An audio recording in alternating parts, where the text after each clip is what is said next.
Truth is, my ex-wife died in an accident. I'm thinking of taking in our twin daughters, but that's probably not okay, right? Sorry for such a talk. I blurted out. It's fine, Came the upbeat reply from my wife. I thought for a moment I'd misheard her. Wait, are you sure? We're talking about adding 2 kids to our family, It's okay. Bring them home. she said.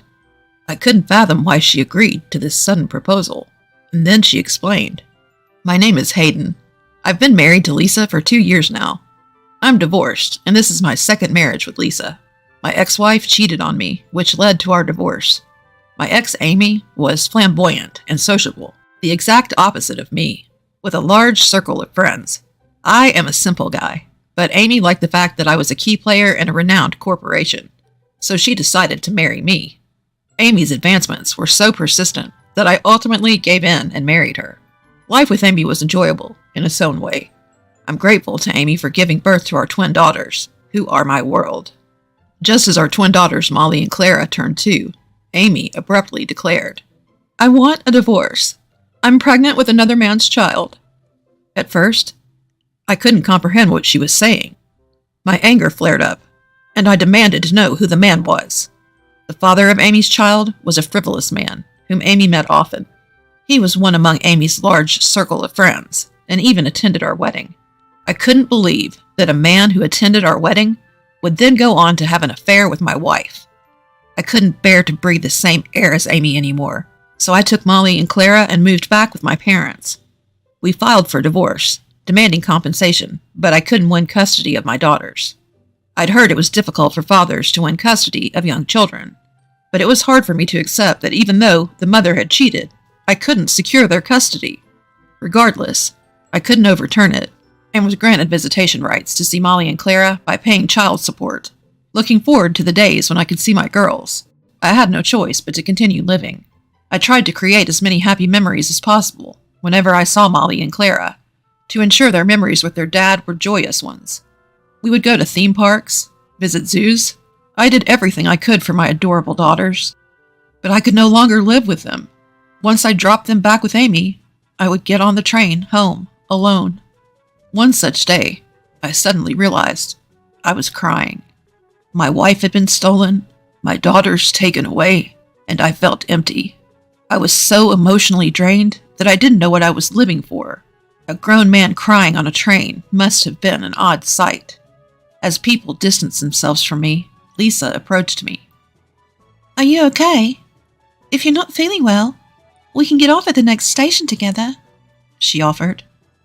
I found Lisa to be quite unusual with her genuine concern.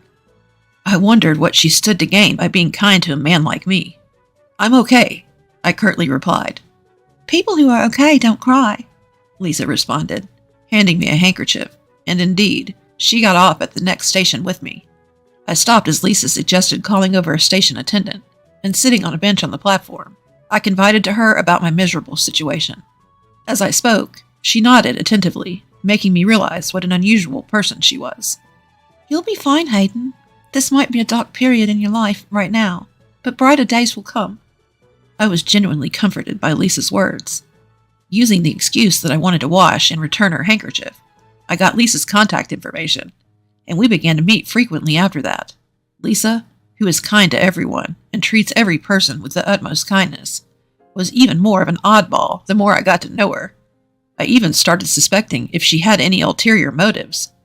However, Lisa was not the type to be cunning or double-faced. She often made endearing blunders, and I found myself falling for her. Each time she would call out, "Hayden, what should I do?" in panic, seeking my help. We ended up getting married as a result of my approach towards her. You light up my life, Lisa. Will you marry me?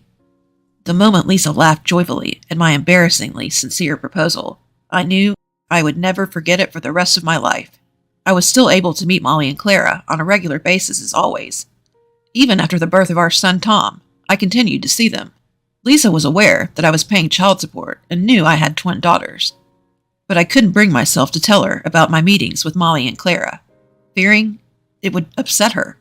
Feeling guilty, I lied to Lisa, saying I was going to hang out with friends whenever I went to see Molly and Clara. Lisa would see me off with a smile and say, "Be careful." One day, while thinking that I should eventually tell her that I was regularly meeting with Molly and Clara, I received a sudden, shocking message. "Amy died." The message was from Amy's mother. Amy's mother, with a crestfallen look on her face, informed me that Amy had died in an accident. Amy, her current husband with whom she was having an affair, and their child who was born to them, were all killed in a tragic car accident during a road trip.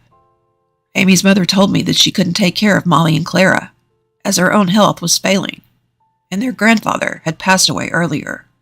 The moment she said she would have to put Molly and Clara in a facility if no one could take them in, I found myself instinctively saying, "I'll take them in." Amy's mother thanked me, but I was immediately consumed by a sense of guilt for having given an impulsive response. After all, I had my own family now with Lisa and Tom. Feeling it was unforgivable, I decided to discuss this with Lisa. Actually, my ex-wife died in an accident.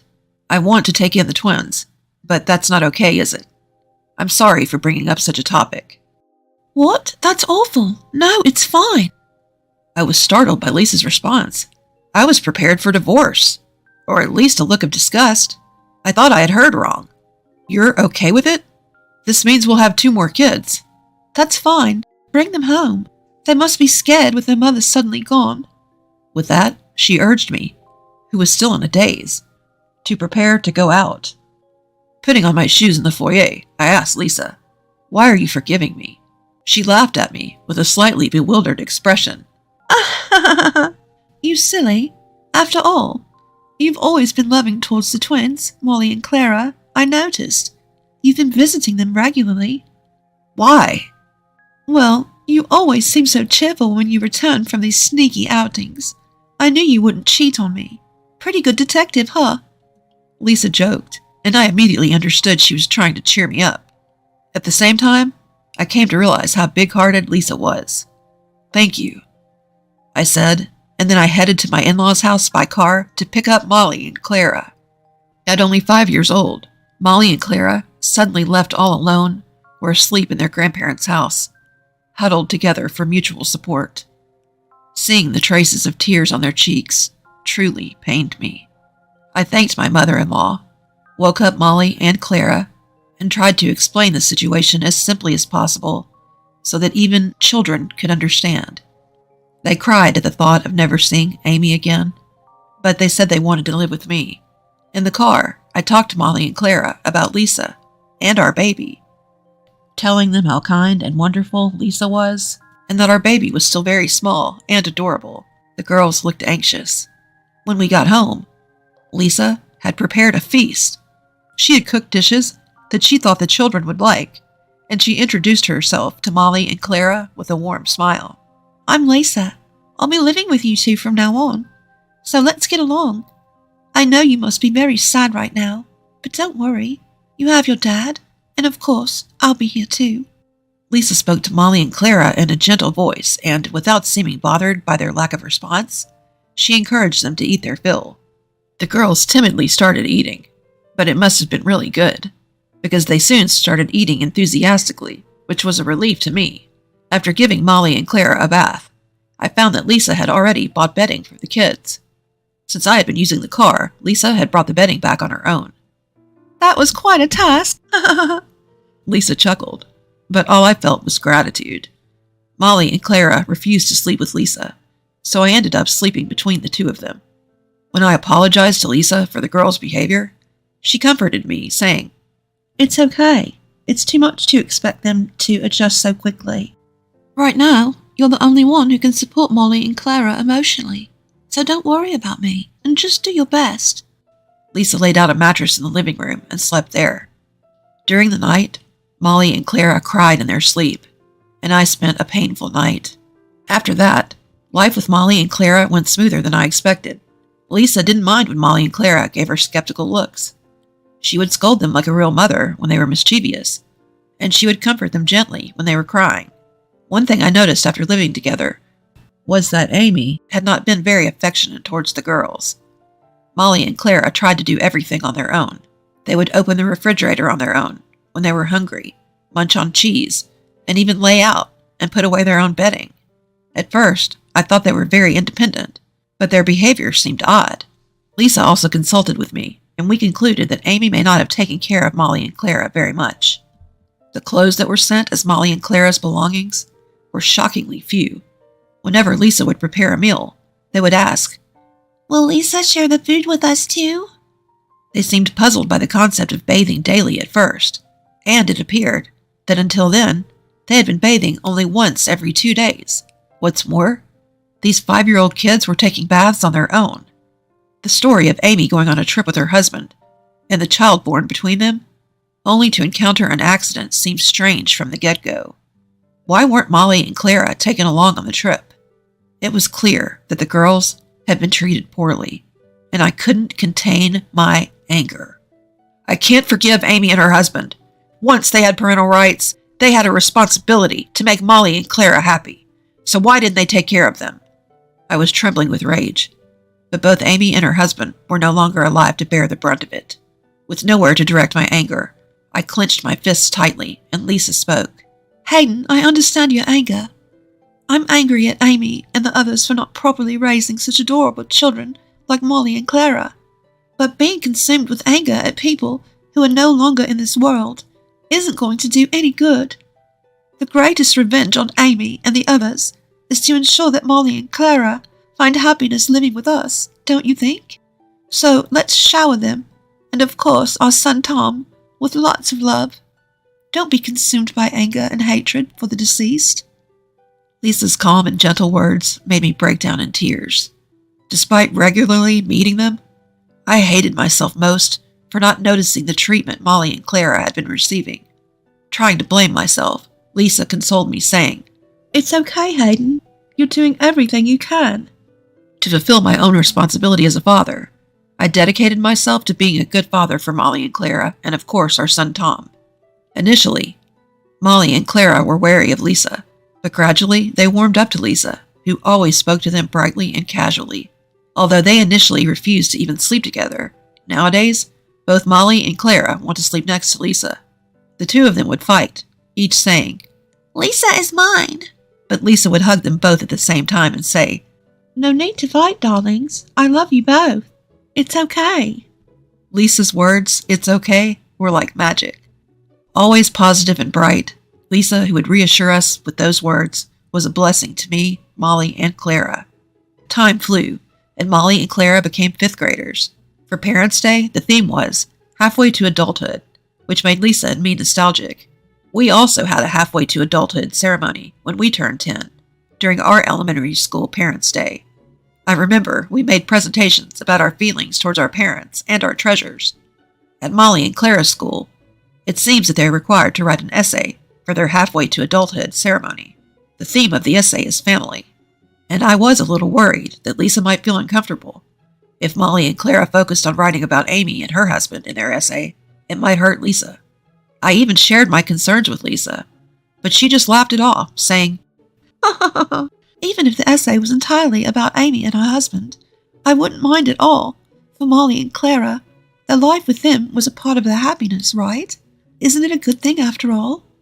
With the twins, the trouble is deciding which parent will attend which day on Parent-Teacher Day. It's a sad story for me, but both Molly and Clara asked for Lisa to come. To make it fair, I had them decide who would get Lisa through rock, paper, scissors. Molly was the victor, and Clara was quite down about it, which made me rather sad. Is it so bad to have Dad come? Dad loves Clara very much. "It's not that. Clara loves Dad too, but I wanted Lisa to hear me out." I worried that Clara might already be in her rebellious phase, but I understood why Clara wanted Lisa to listen when I heard the content of the essay she read on Parent-Teacher Day. Clara had written about Lisa in her essay. Clara mentioned her life with Amy and her husband in her essay as well. It seems that their life together wasn't a particularly happy one. Yet Clara wrote that she felt helpless when her mother passed away. When I came to pick them up, Clara was happy to live with me, but she was scared of living with Lisa, a stranger at the time. But then, Clara started talking about what Lisa had done for her, the time they took a bath together and played in the bubble bath for the first time. When she cried late at night because she was lonely, Lisa stroked her head until she fell asleep. when Clara fought with Molly. Lisa reassured both of them, saying she loved them both, which made Clara very happy. In her essay, Lisa was nothing less than a mother. I want to call Lisa Mom, but I'm still too embarrassed, so I haven't been able to call her that. I plan to call Lisa Mom for the first time. I couldn't help but cry when Clara concluded her essay reading like this. Some of the parents around me also seemed to be tearing up, and even the teacher was wiping away tears. After Parent-Teacher Day, Lisa, who was with Molly, also had red eyes and a red nose. When I asked her what happened, Lisa said Molly had also read a similar essay. Molly and Clara must have planned it. They held hands, nodded to each other, and then together said to Lisa, We love you, Mom," with bright smiles. Lisa hugged Molly and Clara, bursting into tears, and said with a trembling voice, "Mom loves Molly and Clara so much." Being a crybaby, I naturally bawled. Our family is living happily. At some point, the idea of getting revenge on Amy and her husband had disappeared. I just want to protect this lovely family of ours. All of this daily happiness is thanks to Lisa. When I told Lisa thank you, she smiled back and said, "No, thank you." I can't thank her enough.